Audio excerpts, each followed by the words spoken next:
Everyone, जैसा कि आप लोग देख पा रहे हैं, टेट या सी टेट या किसी भी स्टेट टेट में जो प्रीवियस ईयर पूछा गया क्वेश्चन है उसका लेके सॉल्यूशन लेके आए हुए हैं।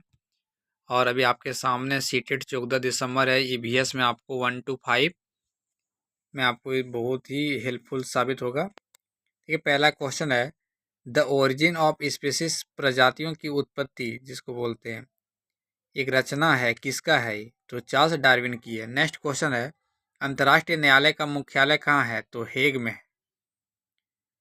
कौन सा प्रथम साहित्य स्रोत है? तो देखिए ऋग्वेद होगा।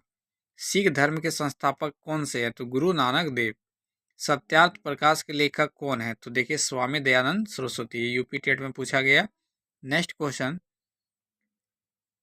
इनकी 1859 की पुस्तक on the origin of species फिर घुमा करके पूछा तो क्या होगा? चार्ल्स डार्विन का ये है। नेक्स्ट क्वेश्चन, प्रतिवर्ष 11 जुलाई को मनाया जाता, तो सभी को पता, विश्व जनसंख्या दिवस। नेक्स्ट क्वेश्चन देखिए, अब ये सीटेट में पूछे गया क्वेश्चन, वो सारा स्टेट टेट का था।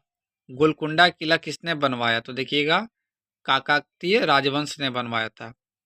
देखिए आपके एक पेडागोजी क्वेश्चन से रिलेटेड दिया गया, कक्षा 5 की पर्यावरण अध्ययन की पाठ्य पुस्तक की एक पाठ, उसी से ठंडा उसी से गर्म, डॉक्टर जाकिर हुसैन द्वारा लिखी गई है।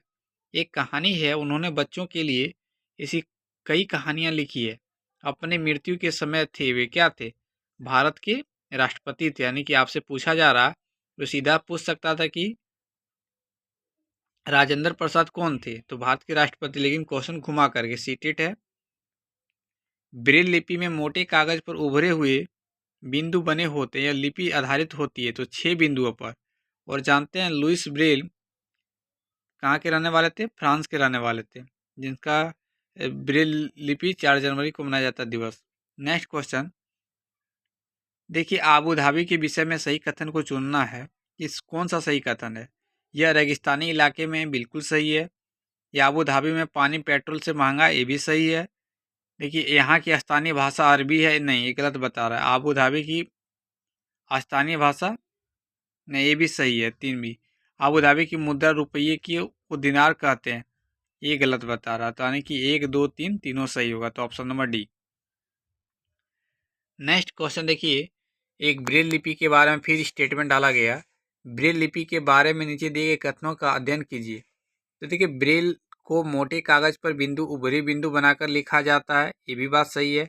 यह लिपि 8 बिंदुओं पर आधारित होती, नहीं ये गलत बोल रहा है। यह 8 नहीं, ये 6 बिंदुओं पर आधारित होती है। थर्ड पॉइंट देखिए, बिंदुओं की पंक्तियां किसी नुकीले औजार से बनाई जाती है, ये भी सही है। और इसे उभरे बिंदुओं पर हाथ फेर कर पढ़ा जाता है, ये भी सही है। तो 1 3 और 4 सही है, तो ऑप्शन नंबर ए करेक्ट। यानी कि सीटेट में किसी भी ऑप्शन को अच्छे से पढ़ें तभी आप सही को ढूंढ पाएंगे, क्योंकि इसी प्रकार आपको क्वेश्चन देखने को मिलेगा।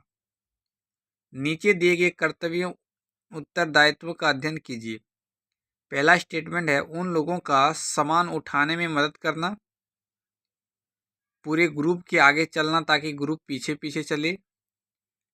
नेक्स्ट है, जो चल ना पाए उसे रुकने के लिए कहना, या साथी के बीमार होने पर उसका ध्यान रखना और सबके लिए खाने पीने का इंतजाम करना। रुकने और आराम करने के लिए अच्छी जगह ढूंढना। तो आपसे पूछा है, माउंटेनियरिंग में ग्रुप लीडर की जिम्मेवारी का उपयुक्त, यानी ग्रुप लीडर के बारे में बोल रहा।